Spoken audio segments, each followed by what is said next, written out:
But one of those renowned people that has quite a bit of acknowledgments behind him is our keynote speaker this evening. So I will read his introduction.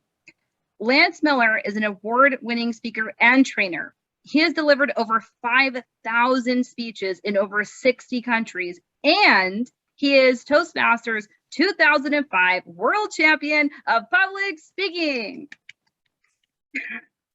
He was instrumental in building his home club Renaissance Speakers to 95 members, number 4 in Toastmasters Club in the world.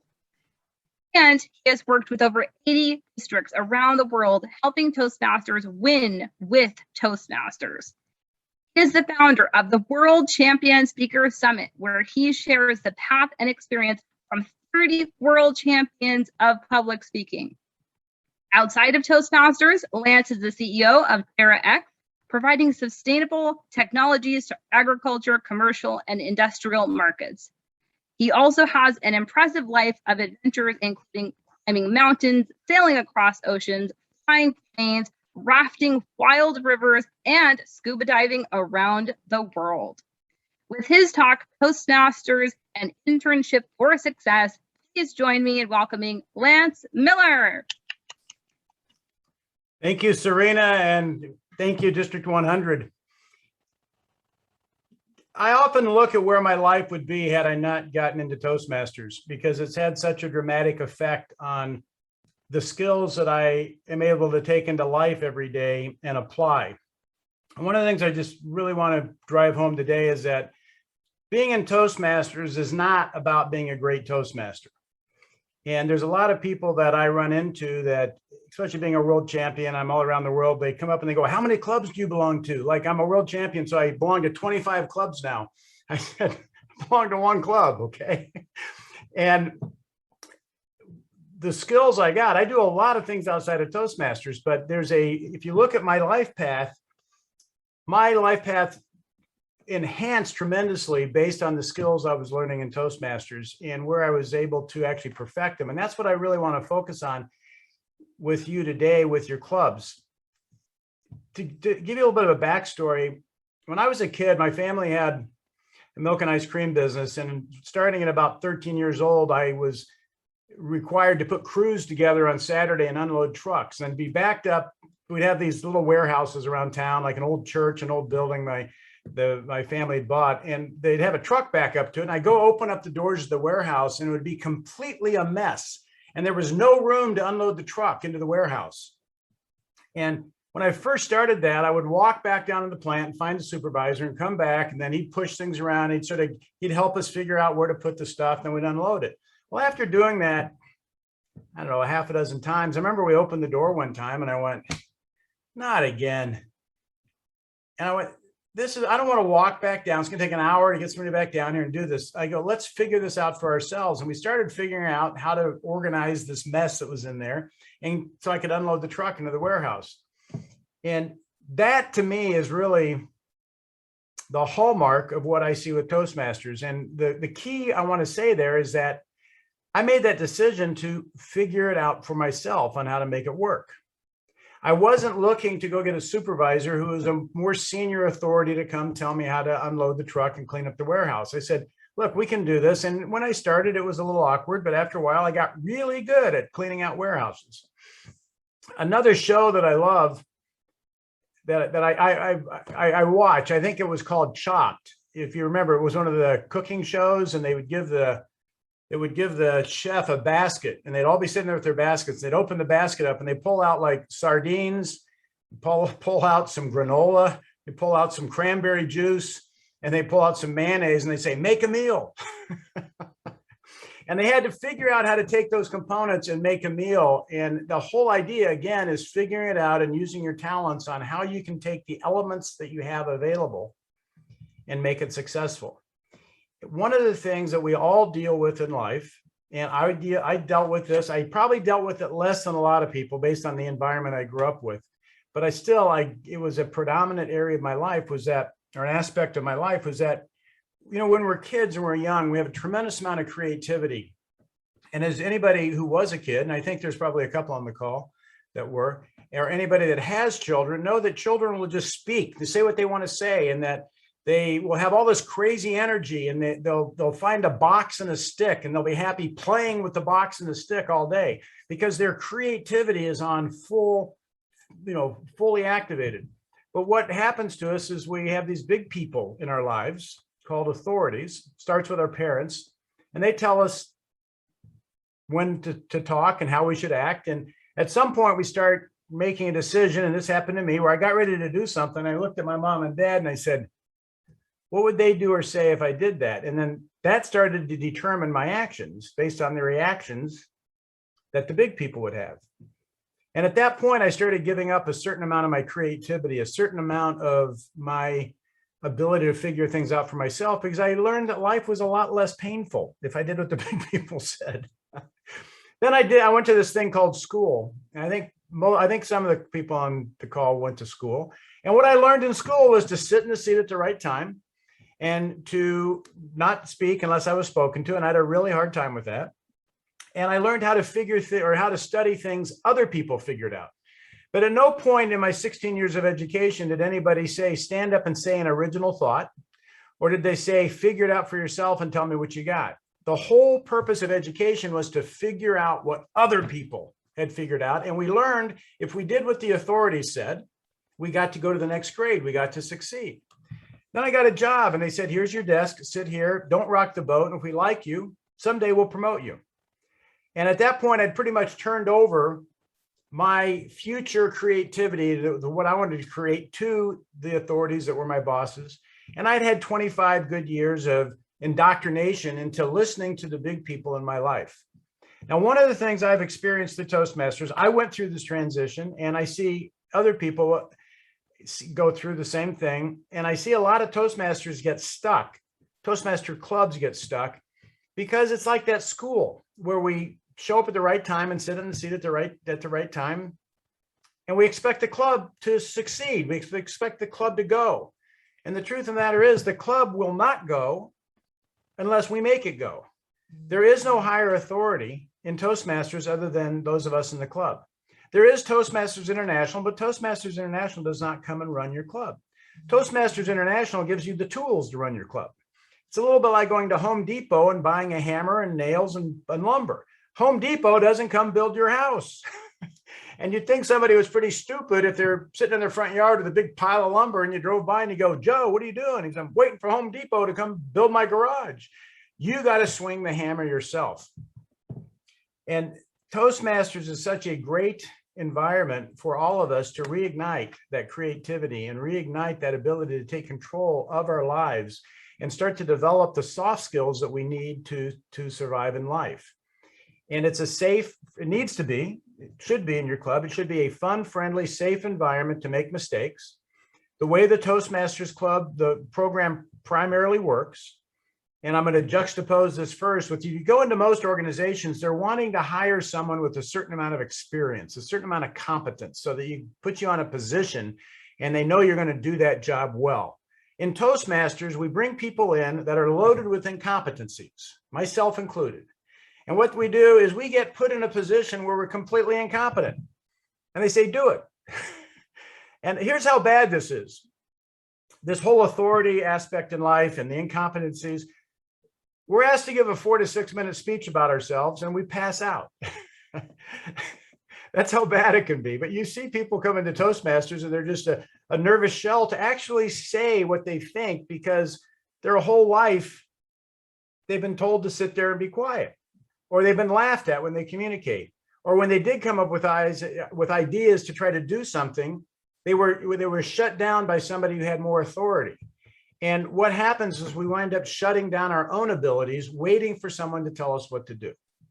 And I've watched this in Toastmasters for my 30 years in this organization over and over in districts around the world. It doesn't matter what culture you come from. Everybody has the same experience growing up, and I think suffers from the same aspect of the incompetency, being put in a position, not knowing how to do it. But that's actually how Toastmasters works. And as a matter of fact, it works so well that as soon as you become competent in Toastmasters, we replace you with someone who's incompetent.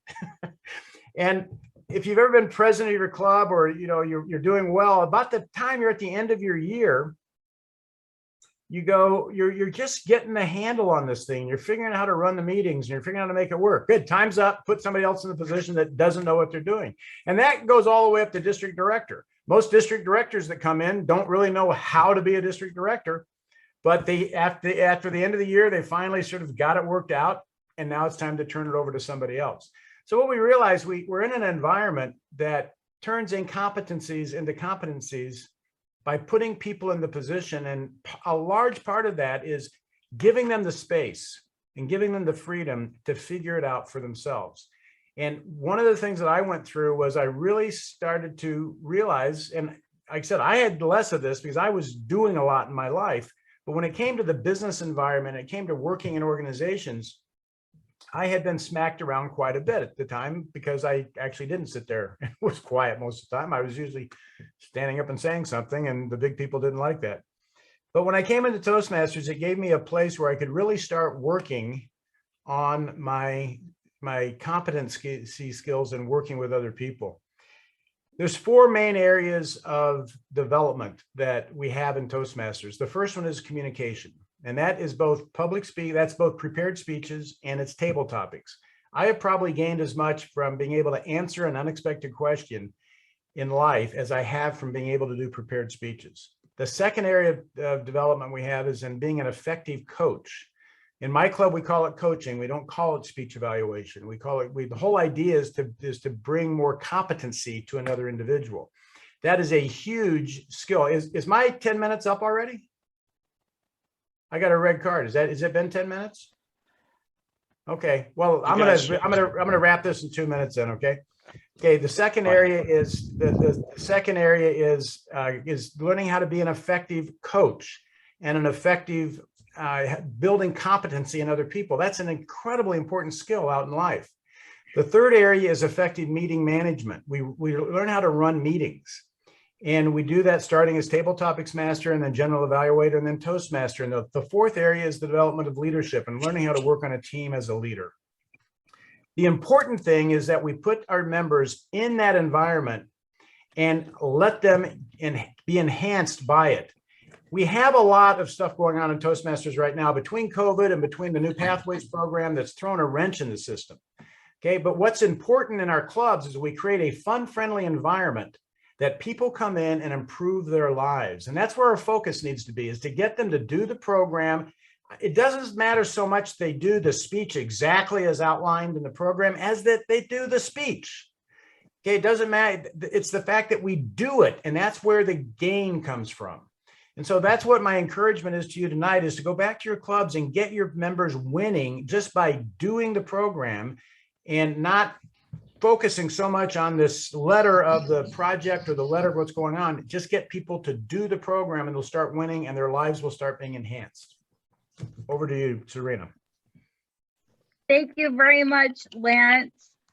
And I love your speaking. I've heard you for many years, but every time you deliver, you have such value. And I hope everyone got something tonight. But we are opening it up to questions. So if you do have a question about anything Lance said, or we will have time later for general Q&A, but I love that, Judy. Just do it. It's almost like Lance was inventing Nike's logo way, way long ago. It definitely is true. Get out and do it. If you don't do the program, you can't benefit, right? Does anybody have any questions? Let me see if I can look at hands. You can raise your hand, throw it in the chat, make a motion. I got a question. Sure, Steve, go ahead. Lance, I've heard you speak a number of times, but what I've always admired about you is your ability to be insightful and humorous at the same time, but also your ability to speak and to lead as well. You're not only a champion of speaking, but you're a champion of leadership. What was kind of the pivotal moment in your life that made you realize the well-rounded speaking and leadership potential that you had at the time that has come full blossom in Toastmasters and in? That's probably a 30-minute talk, but I'll tell you, there were a couple key points in my development as a Toastmaster. And one of them was And I'll give a lot of credit to Roberta Perry, who's, as you know, is a founder of our club and has been a tremendous mentor and friend of mine through the years. We would show up and the venue wouldn't be right, or it was a mess. And Roberta's viewpoint was, great, let's figure it out and let's have the meeting. And we held meetings sometimes. I was in another club I started with Roberta, and the building was closed.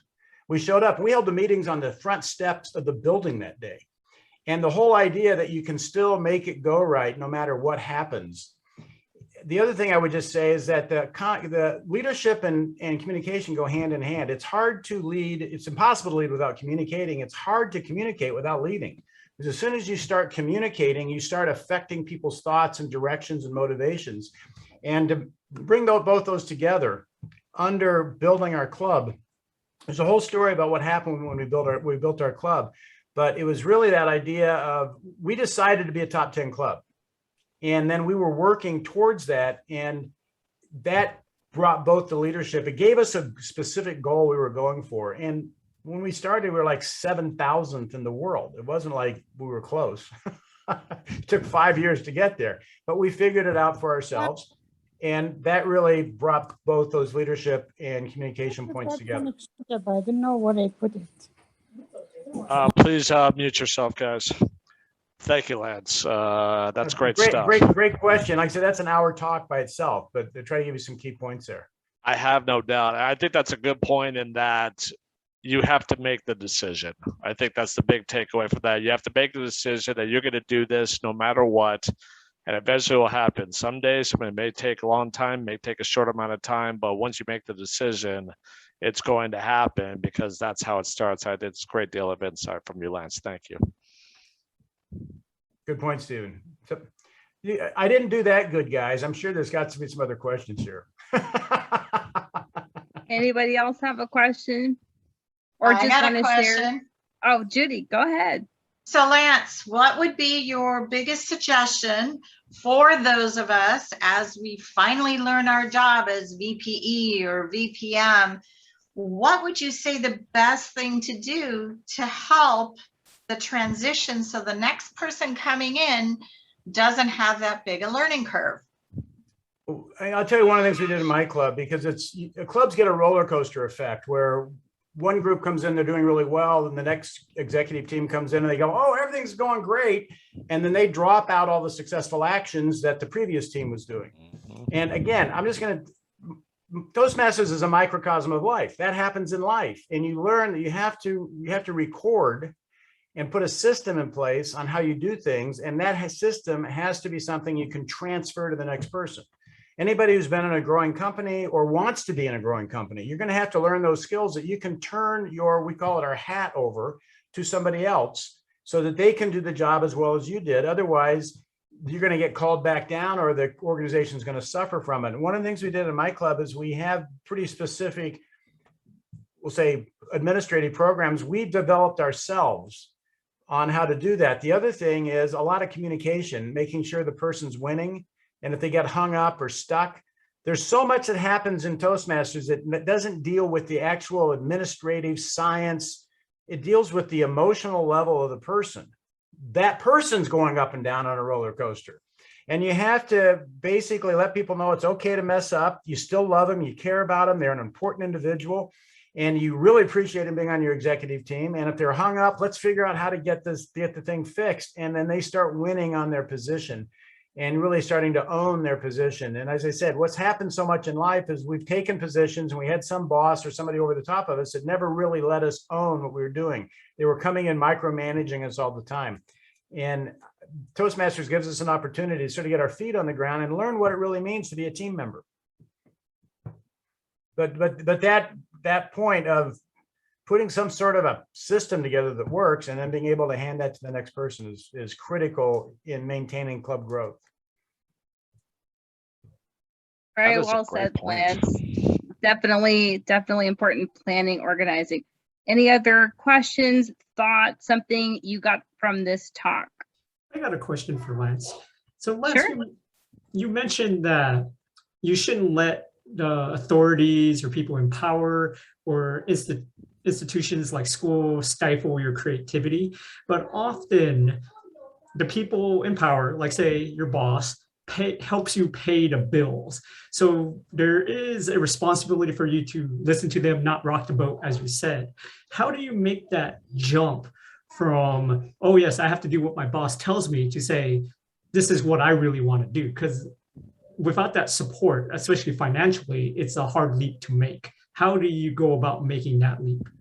Another hour answer, but here's the simplicity. Even though I say we go through the socializing process where we sort of give up our creativity, I don't know any way that we're going to get around that because the way society's structured.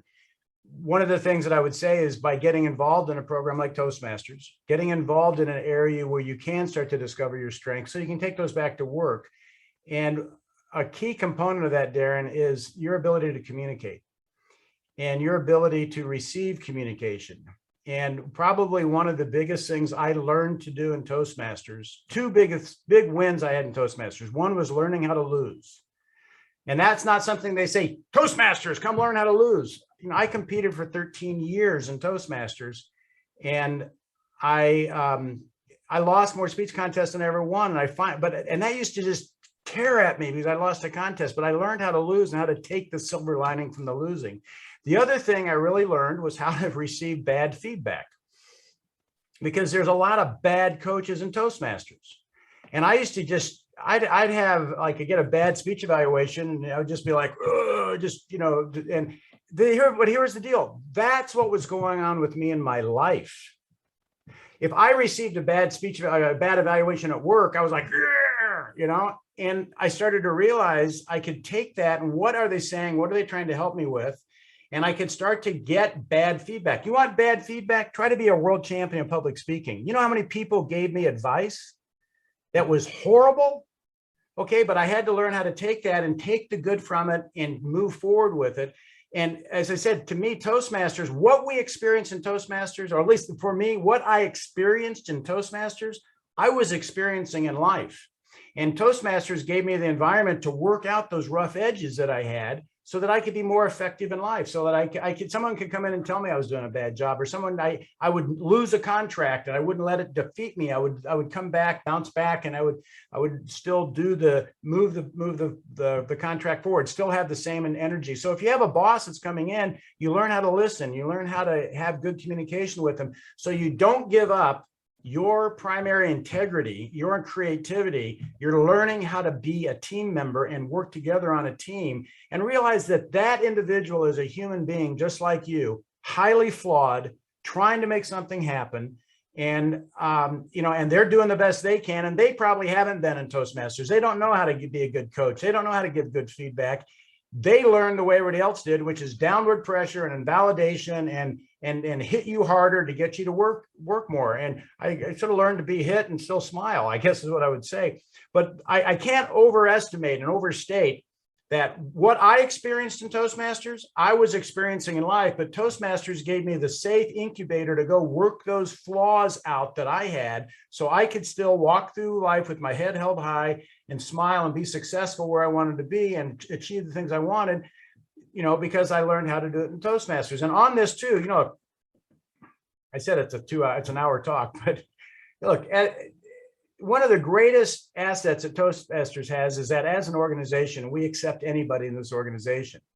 One of the biggest liabilities that Toastmasters has is that as an organization, we accept anybody in this organization. Because there are people in Toastmasters that could not be in any other organization in the world, but we bring them in and we love them and we nurture them. And I can't tell you how many times I had some weird personality in my club. 95 members, which we were rotating 35 new in every year. You see a lot of weird people. And there was somebody that I would just go, you are the strangest person I've seen, but I had to learn how to work with them and how to inspire them and how to get them to the program. I swear on my Aunt Mabel's grave, if I had an Aunt Mabel, I would run into that same personality outside of Toastmasters. And this person this person would walk up and I'd look at him, I'd go, oh my gosh, there was somebody just like you in Toastmasters. I know exactly how to work with you. So what I say is, let's look at Toastmasters as this opportunity to develop ourselves. And based on what we experience, we're going to figure out what areas of incompetency we need to actually improve on. And that's going to improve our lives, because I'll guarantee you, if your life is anything like mine, you're running into the same things in life that you're running into in your Toastmasters Club. Thank you, Lance, for sharing that. And thank you so much for your talk. Let's give him another round of applause.